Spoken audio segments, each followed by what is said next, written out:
Ethan's fork tapped against his wineglass at exactly 9:15 that evening, a sharp little chime meant to grab attention the way spoiled children do when they want the room to revolve around them. She stood tall at my dining table, all smiles and false sweetness, and said, "Everyone, I'd like to make a toast to my dear father-in-law Richard, who just shared with us the wonderful news that he's unemployed again after stepping away from his little consulting job." Her manicured fingers curled into mocking air quotes as her eyes glittered under the chandelier. "Tell me, Richard, how does it feel to be such a complete failure at your age?" The table went cold. My son Daniel's colleagues and their wives froze, forks hovering mid-air, eyes dropping to their plates as though silence might shield them from the cruelty that had just been laid bare. I am 66 years old. I buried my wife 3 years ago. I raised Daniel alone, and I built my life on sacrifice and sweat. And now here was this woman, his wife, humiliating me in my own home. If you're listening to this right now, subscribe, and tell me in the comments where you're tuning in from, because what happened next wasn't just a father's silence, it was the beginning of a reckoning. I set my glass down slowly, my hand as steady as steel. My voice, when I spoke, was calm and low, the kind of tone men use when they already know the blade has been sharpened. "Well, Melissa," I said evenly, "I suppose it feels about the same as discovering that the house you've been boasting about online, the one you've been decorating with Daniel's money, the one you've been parading through in your Instagram stories, as if it belonged to you, actually doesn't." Her smile faltered. The smug confidence drained just a shade as I let the silence stretch. "What are you talking about?" she asked, her laugh thin. I leaned back in my chair, eyes never leaving hers. "I'm talking about the fact that this house, the one you've been living in rent-free for nearly 4 years, doesn't belong to you or Daniel. It belongs to me. I bought it outright, $465,000 in cash from your late mother-in-law's insurance policy. Tomorrow both of you will have 30 days to find another place to live." The color drained from her face like wine spilled across white linen. She stammered, "You can't do that." But I only smiled, a mirror of the smug expression she'd worn minutes before. "Oh, but I can, and I will. Property records don't lie, Melissa, and neither do I." Daniel dropped his fork, shock etched across his face. "Dad, what?" I turned to him, my expression softening only a fraction. "Son, you couldn't qualify for a mortgage because of your debts. So I stepped in. I didn't co-sign. I didn't lend. I bought this house outright to give you a chance. But instead of respect, what I've received is ridicule." I rose slowly from my seat, straightening my jacket as the room held its breath. 30 days, I repeated. "And Melissa, I suggest you start searching for places that actually fit the budget of a part-time yoga instructor." The silence at that dinner table was thick enough to choke on. Melissa's lips parted, but no words came out. Daniel's colleagues shifted uncomfortably, pretending to study their dessert plates, though I caught the smirks tugging at the corners of their mouths. Nobody there liked Melissa much. She had a talent for alienating people. Finally, she managed to croak, "You can't just throw us out." "Oh, but I can," I replied evenly. "It's called being a landlord. You might want to look it up." I tucked my chair in, gathered my jacket, and left the table without another glance at her. "Thank you for the meal," I said to the guests with a polite nod. "Daniel, we'll talk tomorrow." And with that, I walked out of my own dining room, leaving Melissa pale and shaking in front of a crowd she had hoped to impress. The next morning, the call came right on schedule, 7:20 a.m. Daniel's voice was strained, exhausted. I could picture him pacing the kitchen, running his hands through his hair the way he'd done since he was a boy. "Dad, what the hell happened last night?" "Language, Daniel," I said, sipping my coffee. "And you know exactly what happened. Your wife thought it was wise to humiliate me in front of strangers." I reminded her of her place. "You can't kick us out of our home." "It isn't your home. It never was." I set the cup down carefully. "Do you remember 4 years ago when you and Melissa were house hunting? The bank laughed you out of the office because of your debt. I told you I'd figure something out, didn't I?" Silence on the other end. "What you didn't know," I continued, "was that I didn't co-sign a loan. I bought the house outright. Cash, $465,000. Every mortgage payment you've been making has been rent. Rent to me. Not the bank, not you. Me." His voice cracked, caught between confusion and betrayal. "Why didn't you tell me?" "Because I wanted you to feel proud, but think you were standing on your own feet. Your mother and I always believed in helping you kids without taking away your dignity." I paused, my tone hardening. But dignity and respect are earned, son. They aren't given, and they certainly aren't mocked. Melissa says you're being vindictive, he muttered. Melissa says a lot of things. Most of them are worth about as much as her unpaid yoga certifications. He bristled. She's my wife, Dad. And I'm your father, I said, steady but firm. This isn't about sides. This is about respect. Melissa spat on mine last night. There was a long silence. When Daniel finally spoke, his voice was smaller, almost childlike. What do you want us to do? I want you to stand on your own 2 feet, find your own place, build your life without leaning on me as a safety net. 30 days, Daniel, 30 days. At exactly 2 p.m. the next day, the doorbell rang. When I opened it, Melissa stood there in designer athleisure, clutching a bouquet of grocery store flowers, as if that would undo her venom from the night before. Richard, we need to talk, she said, brushing past me into the foyer without waiting for an invitation. Her perfume filled the air, sharp and suffocating. By all means, I muttered, closing the door behind her. Make yourself comfortable. Again. She set the flowers down and turned with a rehearsed look of remorse. I want to apologize for last night. I was out of line. Yes, I said flatly. You were. Her smile trembled. I've been under a lot of stress. My studio isn't doing well, bills are piling up, and with the holidays coming, I raised a brow. Your studio? You mean the yoga business that's been launching for 3 years but hasn't produced a dime? Her perfect composure cracked for a moment. It takes time to build a client base. I said, folding my arms. Tell me, how much money have you and Daniel poured into this venture? Ballpark. She shifted her weight uncomfortably. Maybe 20,000? Equipment, marketing, insurance? I let out a low whistle. 20,000 on a business that doesn't pay the electric bill, while you've been living rent-free in a house worth nearly $500,000. Her jaw clenched. I don't see how that's relevant. Oh, but it is, I said. I moved toward the kitchen, forcing her to follow like a defendant trailing the judge. Melissa, do you remember what I did for a living before I retired? You were some kind of accountant, right? She said dismissively. I smirked. Not quite. I spent 35 years as a federal auditor for corporate fraud investigations. My specialty? Following money people tried to hide. I filled the kettle with water, my movement slow, deliberate. So when you tell me your studio has no clients, I find that interesting, especially since your social media is filled with posts from wealthy neighborhoods, luxury homes, and women thanking you for private sessions. The color drained from her face. They're just friends helping me practice, she stammered. Friends who pay you in cash, off the books, unreported income. Her hands shook. You? Can't prove that. I turned, leaning against the counter. Can't I? Your car has GPS. So does your phone. And your clients post about you constantly. They tag you by name. They brag about their private instructor. You're not clever, Melissa. You're sloppy. She collapsed into a chair, her mask shattered. What do you want from me? I poured boiling water over 2 tea bags, my voice calm as stone. I want you to understand that I'm not some weak old man you can insult and walk over. Speak to me like you did again, and I won't just evict you. I'll report your little cash business to the IRS with a full report. Her eyes widened in horror. You wouldn't, I smiled thinly. Try me. That evening, Daniel showed up at my house alone. His shoulders sagged under the weight of something heavier than work or debt. He looked like a man who hadn't slept, his face pale, his eyes bloodshot. He dropped into the same armchair his mother used to sit in and exhaled a long, defeated sigh. Melissa told me what you said today, he murmured. I studied him quietly. Did she mention her cash business? He frowned. She said you're threatening to ruin her career over a few yoga lessons. A few yoga lessons? I chuckled bitterly. Son, your wife charges $90 an hour, 6 to 8 sessions a week. Do the math. That's almost $35,000 a year. Untaxed. Hidden.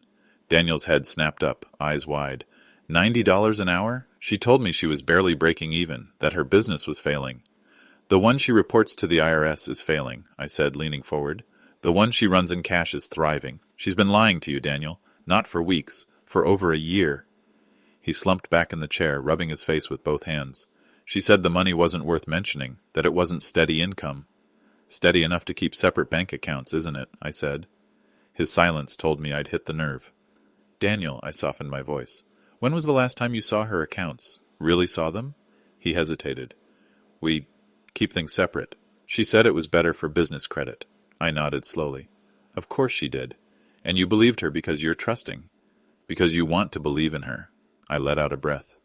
But you need to understand, son, this isn't just about money. It's about lies, deception. She's been living off your teacher's salary while pocketing cash you don't even know about. He looked like the boy I once carried on my shoulders, broken and confused. I feel like a fool. You're not a fool. You're a good man who trusted the wrong person. I let the words settle, heavy but necessary. But Daniel, trust without honesty isn't love, it's blindness. His voice cracked. What do I do? I leaned back, fixing him with the steady look of a father who'd already made up his mind. That's for you to decide. But understand this. The 30-day deadline doesn't change. Whether she's your wife or your partner or your downfall, you both leave this house in 27 days. He stared at the floor, his jaw tight, his hand is trembling. And if I try to work things out with her? I let the silence stretch before answering. Then you work it out in your own home, on your own mortgage, with your own money. All of it reported, all of it clean, but not under my roof, not anymore.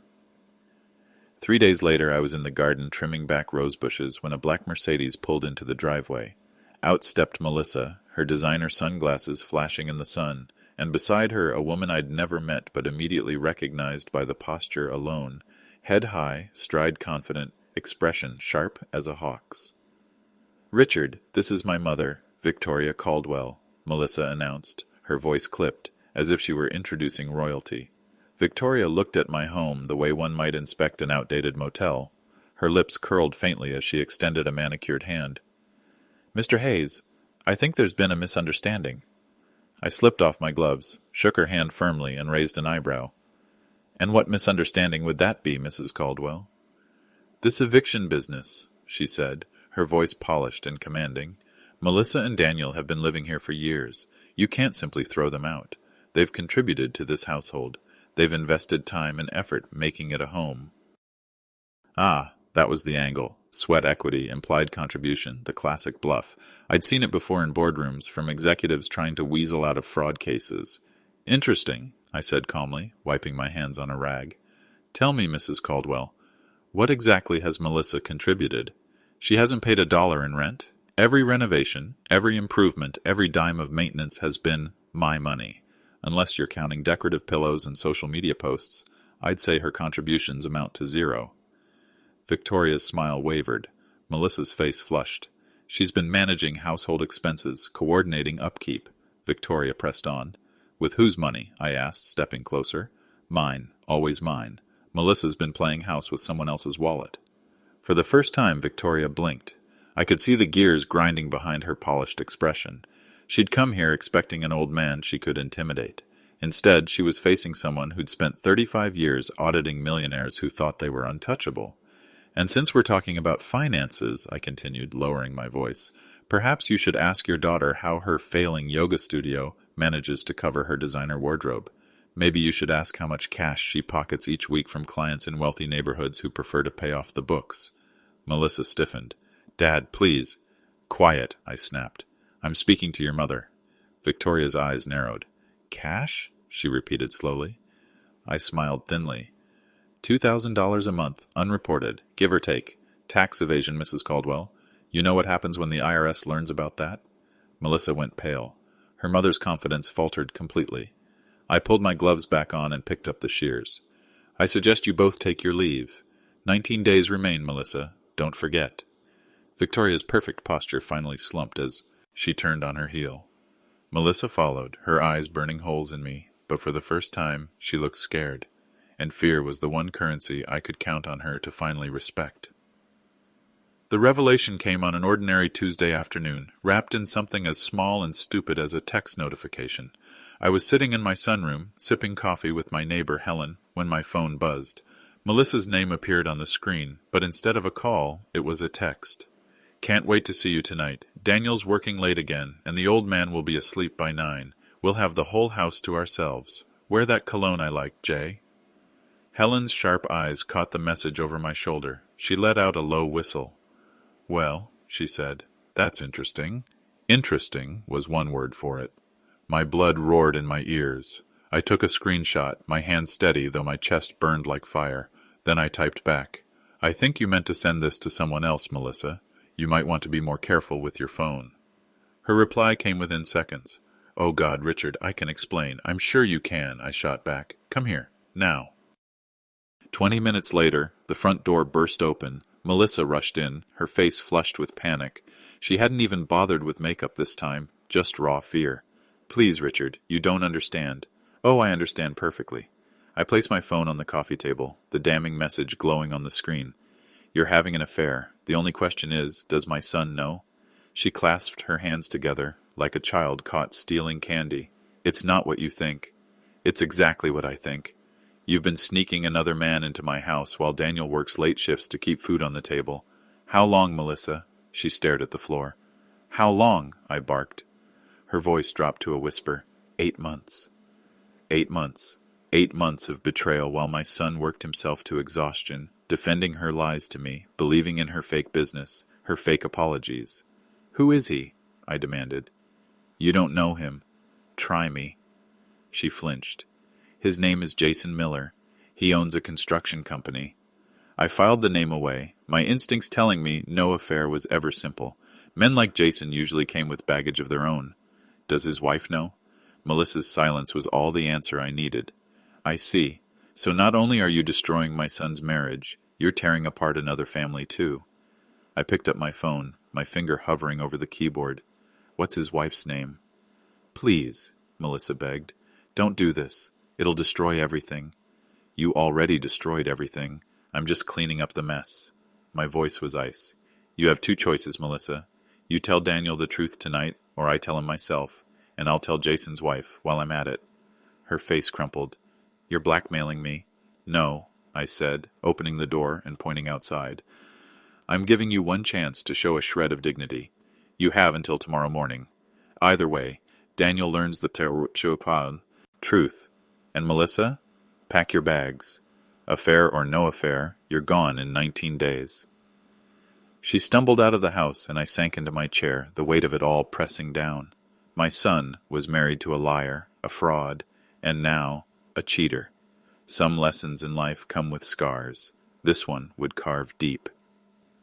That night, I heard Daniel's truck in the driveway much earlier than usual. Normally, he dragged himself home near midnight after double shifts, but this time, the engine cut off at 11:30. I watched through the blinds as he sat in the cab for several minutes, his shoulders hunched, his head in his hands. When he finally stepped inside, his knock on my bedroom door was soft, almost childlike. "Dad, are you awake?" I opened the door. His face looked 10 years older than it had yesterday. His shirt was wrinkled, his tie half undone, his eyes red. He sank into the chair beside my bed with the heaviness of a man whose world had just collapsed. "She told me," he whispered, "about Jason." I nodded slowly. "I'm sorry you had to hear it from her." He let out a bitter laugh. "Are you? Because Melissa thinks you orchestrated this. She says you've been trying to split us up from day one." I looked him square in the eye. "And do you believe that?" His hands rubbed at his face. "I don't know what to believe anymore. 8 months, Dad. She's been lying to me for 8 months. About the business, the money, now this." I showed him my phone, the screenshot of her misdirected text. He read it twice, jaw tightening with each word. His shoulders slumped further. "She brought him here," he muttered, his voice hollow. "To this house. While I was out killing myself, working extra hours to support her, she was bringing her boyfriend into your home." "Yes," I said simply. For a long time he didn't speak. He just stared at the phone screen, his breathing ragged. When his voice finally broke the silence, it was barely above a whisper. "What kind of man does that make me? That I never saw it? That I never even suspected?" "It makes you trusting," I said firmly. "It makes you a good man who believed his wife was decent. The fault isn't yours, Daniel. It's hers." He swallowed hard, his eyes glistening. "She says she wants to work it out. Counseling. A fresh start. Like none of this ever happened." "And what do you want?" I asked. He looked up at me with eyes that reminded me of the boy who used to climb into my bed during thunderstorms. "I want the last 3 years of my life back. I want to not feel like the biggest fool who ever lived." His voice cracked. "I want to understand how I could have married someone I don't even know." I reached across and put a hand on his shoulder. People show us the version of themselves they want us to love. Melissa showed you a mask. The question is whether you can live with who she really is.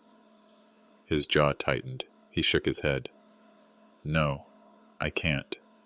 Then you already know what comes next, I said quietly. 18 days left, Daniel. 18 days to decide where your real life begins. 3 mornings later, the sound of a car door slammed me out of my quiet breakfast. I looked out the window to see Victoria again, but this time she wasn't alone. A tall man in an expensive suit followed her, briefcase in hand, jaw set with the smugness of someone who believed the law bent to his will. The doorbell rang at exactly 10 o'clock. I opened it to find them both on my porch. "Mr. Hayes," Victoria said briskly, "this is Robert Caldwell, my ex-husband and Melissa's father. He's also an attorney." Of course he was. Every inch of him screamed courtroom swagger. He extended a hand with a smile as sharp as a knife. "Mr. Hayes, I think we should resolve this situation like reasonable adults." "Reasonable adults," I repeated, folding my arms. "Your daughter commits adultery in my home, pockets unreported cash on the side, and insults me at my own table. And I'm unreasonable for asking her to leave?" Robert's smile didn't flinch. "Adultery isn't grounds for eviction, sir. As for the financial matters, those are between Melissa and the IRS, not you. Legally, Daniel and Melissa have been residing here as family members. They have rights." "Family members?" I echoed with a dry laugh. "Interesting interpretation. I'd call them tenants, and tenants can be evicted." "There was no lease," Robert countered smoothly. "No contract, which means what you've been doing is more akin to a family arrangement than landlord and tenant. That carries different protections." Ah, there it was, the bluff. He was aiming for intimidation, not truth. I'd faced auditors, corporate lawyers, CEOs worth billions. This man was a mosquito compared to them. "Really?" I said pleasantly. I crossed the room to my desk, pulled out a folder, and laid it on the table with deliberate weight. "Because for the last 40 months, Daniel has written checks to me, 12 checks a year, all with the word rent neatly written in the memo line, all deposited into my account. Care to see?" I slid the copies across the table. His confident smile faltered. "That makes Melissa and Daniel my tenants," I continued, "and tenants without a lease agreement are on a month-to-month arrangement, which I am legally entitled to terminate. As of this week, I have filed an official notice of termination. They have—" I glanced at the calendar pinned to the wall. 15 days remaining. Victoria's composure cracked. Robert cleared his throat, buying time, scanning the documents like a man searching for a loophole that didn't exist. "You came here to bully me with legal jargon," I said quietly, "but I've dealt with lawyers who had entire corporations behind them. You? You have nothing, just a daughter who thought she could live rent-free forever." I poured myself coffee, turned my back on them, and let silence finish the conversation. When I glanced back, Victoria's face was pale, Robert's jaw tight. They both knew they'd lost. 15 days, I reminded softly. Don't make me repeat myself again. The knock came the next morning, just as I was pouring my second cup of coffee. It was Helen, my neighbor of 20 years, her face unusually grave. She carried a manila folder tucked under her arm. "I'm like contraband." "Richard," she said, stepping inside without waiting. "We need to talk about Melissa." I frowned. "What now?" She lowered her voice. "I made a few calls after those lawyers stormed off yesterday. My cousin Rosa works at the county clerk's office. She ran a search. Richard, Melissa isn't just cheating on Daniel. She's legally married to someone else." The words hit me like a fist. "What?" Helen opened the folder and slid out a marriage certificate. Melissa Caldwell and Jason Miller, Vegas, 6 months ago. My chest tightened as I read the paper. She's still married to Daniel.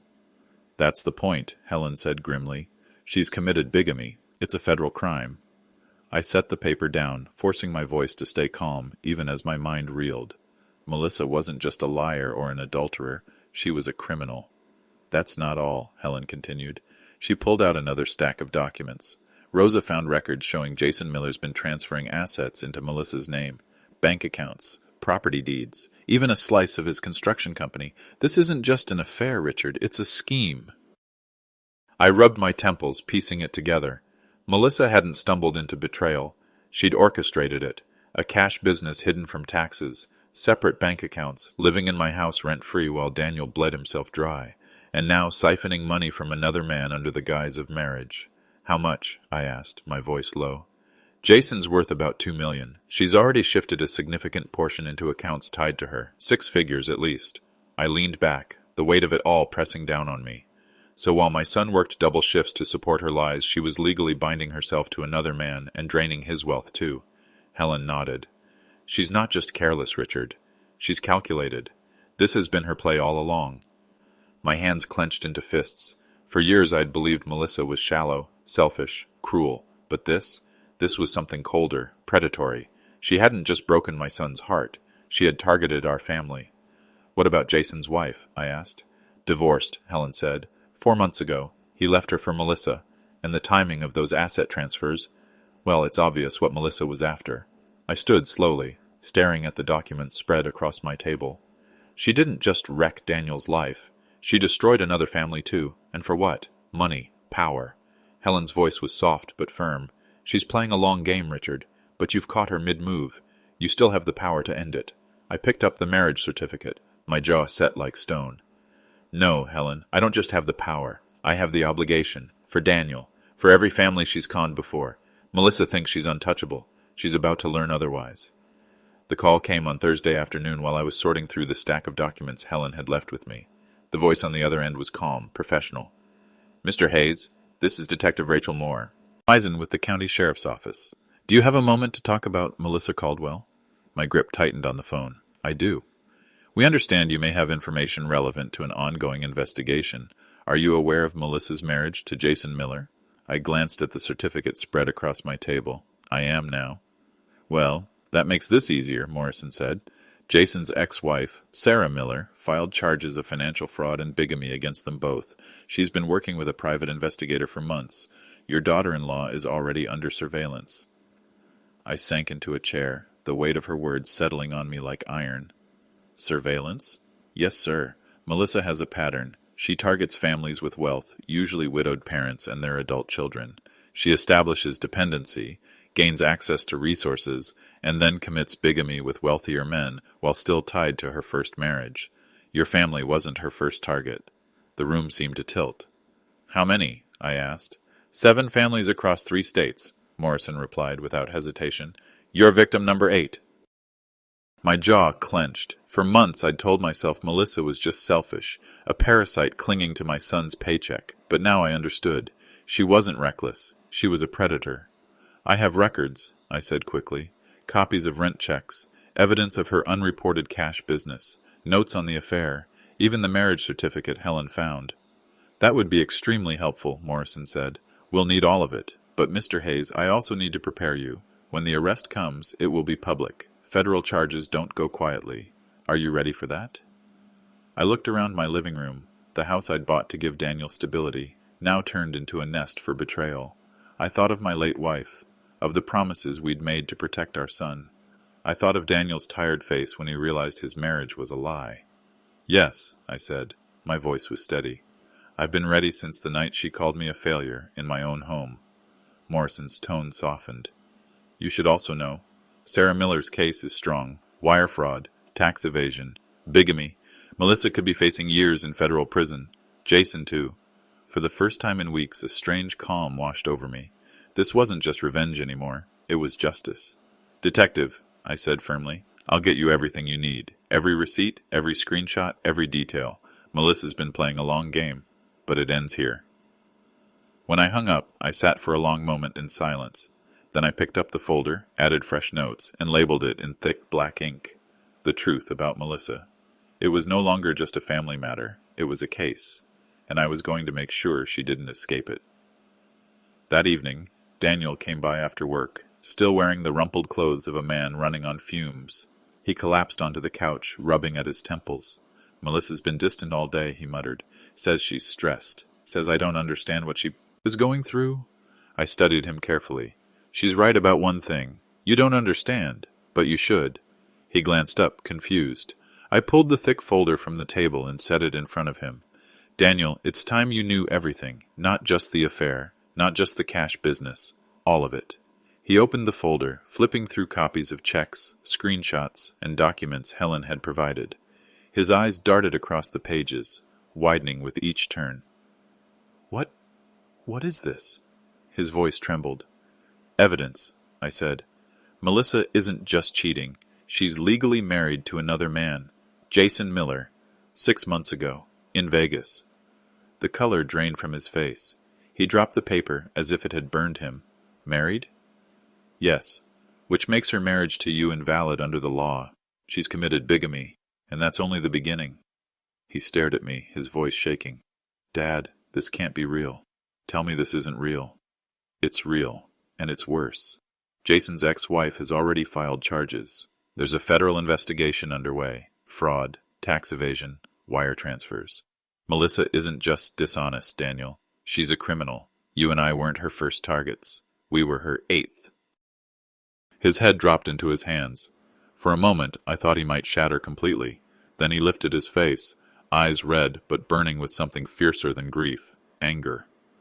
Sonia, nothing was real, he whispered. Not our marriage, not our plans, not even her business. It was all just a scam. I reached across the table and gripped his shoulder. You didn't fail, Daniel. You didn't marry a woman. You married a scheme. Melissa played you the way she's played 7 other families. That doesn't make you weak. It makes her a predator. Tears welled in his eyes, but he nodded, jaw tightening. What happens now? The law takes over, I said firmly. The detective told me Melissa's already under surveillance. When they move in, it'll be quick. She'll be facing years in federal prison. Jason, too. He swallowed hard, sitting back, breathing heavily as if the weight of it might crush him. I don't even know how to feel. Angry, betrayed, stupid. Feel it all, I told him. But don't blame yourself. Blame her. She built this lie. She destroyed it herself. You just survived it. Daniel looked at me, eyes wet but steady. When they take her away, I want to be there. I want to see it. I need to see it. I nodded slowly. You will, and when it happens, son, you'll know the truth. Melissa never had the power. Not over you, not over me, not over this family. She just thought she did. The arrest came faster than I expected. 3 nights later, flashing red and blue lights spilled across my front lawn, cutting through the dark like a storm breaking open. I stood at the window with Daniel beside me, both of us silent as patrol cars boxed in the driveway. Melissa's shrill voice pierced the night before the door even opened. What is this? What's happening? The officers pushed past her protests with calm efficiency, reading out charges that seemed to stretch on forever. Bigamy, financial, fraud, tax evasion, wire fraud. Jason Miller was arrested the same night across town, dragged from his luxury condo in handcuffs. Daniel and I stepped out onto the porch just as they snapped the cuffs around Melissa's wrists. Her eyes found mine first, wide with disbelief, then burning with hate. You did this, she spat, struggling against the officer's grip. You wanted to destroy me from the start. No, I said evenly. You destroyed yourself. I just refused to let you take us down with you. Daniel's face was pale, but his voice was steady. Melissa, was any of it real? Her eyes flicked to him, and for a fleeting second, I thought I saw regret. But it vanished as quickly as it came, replaced by cold fury. You were useful, Daniel, that's all. His body went rigid, his jaw tight, but he didn't speak again. They shoved her into the back of the cruiser. She screamed threats, promises, bargains, anything to claw back control, but the slamming of the car door cut her off, silencing her behind steel and glass. Daniel stood frozen on the porch, staring at the taillights as they disappeared down the street. 3 years, he whispered. 3 years of my life gone. I placed a hand on his shoulder. Not gone. Lessons carved in stone. Painful, yes, but you survived them, and you'll build something stronger on the ashes. He turned to me then, his eyes raw but resolute. I want to. I have to. I nodded. And you will, because she's out of your life now, for good. The quiet that followed was heavy, but it wasn't the suffocating silence Melissa had brought into this house. It was the silence of freedom.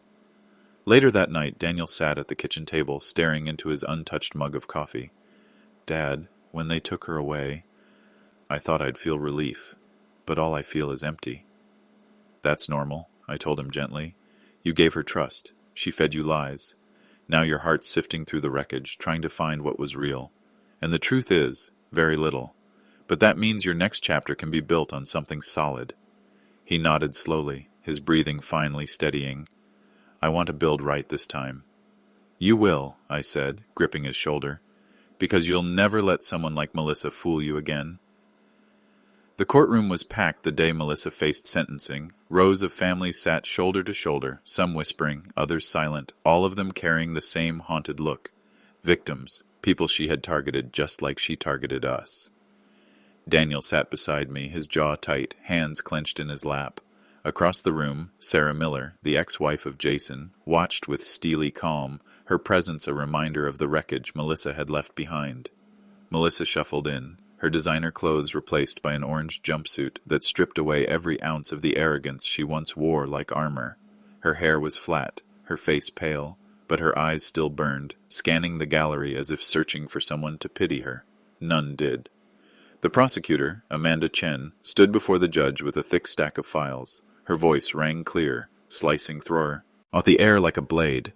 Your Honor, the defendant operated a calculated marriage fraud scheme for over 2 years, targeting widowed parents and their adult children across multiple states.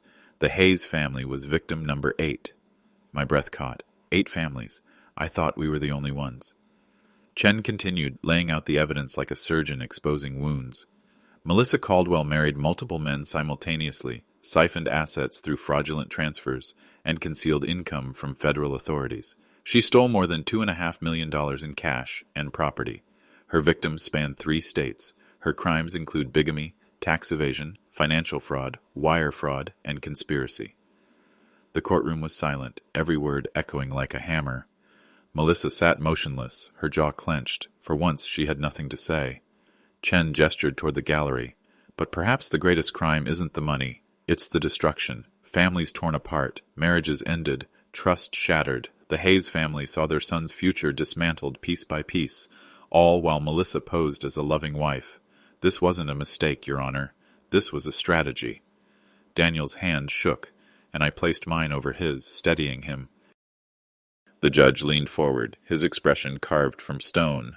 Melissa Caldwell, this court finds you guilty on all charges. You are sentenced to 9 years in federal prison. Restitution will be pursued to recover stolen assets. May this sentence remind you that manipulation, deceit, and greed carry consequences. The gavel cracked down like thunder. Melissa didn't flinch. She just stared straight ahead, her face a mask of cold defiance. But her silence couldn't hide what we all knew. Her empire of lies had crumbled, and she would spend nearly a decade watching the world move on without her. As the bailiffs led her away, Daniel finally exhaled. It's over, he whispered. I squeezed his shoulder. No, son, it's just beginning. Her story is over. Yours is still waiting to be written. And for the first time in months, I saw something new in his eyes. Not grief, not rage, hope. 3 months passed before the house finally felt quiet again. Not the tense, suffocating quiet Melissa had brought, but the peaceful kind, the kind that comes after a storm has spent itself and left clear skies behind. Daniel moved into a modest apartment across town. Nothing flashy, nothing grand, just his own space bought with his own earnings. He stopped by often, sometimes for dinner, sometimes just to sit in the backyard with me where his mother used to plant roses. Little by little, I watched the weight slide off his shoulders. The tired lines around his eyes began to fade. One evening, as we sat watching the sun dip low over the fence, he said softly, You know, Dad, I thought Melissa ruined me, but she didn't. She just woke me up. I was living blind, trusting without questioning. Now I know better. I won't let anyone use me like that again. I looked at him, proud in a way words couldn't capture. That's the gift in the pain, son. Sometimes the people who hurt us the most teach us the most. Not because they deserve to, but because we refuse to let the scars be wasted. He nodded, his gaze steady. I want to start fresh. Build something real this time. No lies, no masks. You will, I said firmly, because now you know what the masks look like. Melissa's name rarely came up anymore. Her trial had been splashed across the papers, her sentence cemented, her reputation gone. She had stolen millions, destroyed families, and played the role of wife like a part in a con game. But in the end, she couldn't outrun the truth. And truth has a way of finding us, no matter how carefully we bury it.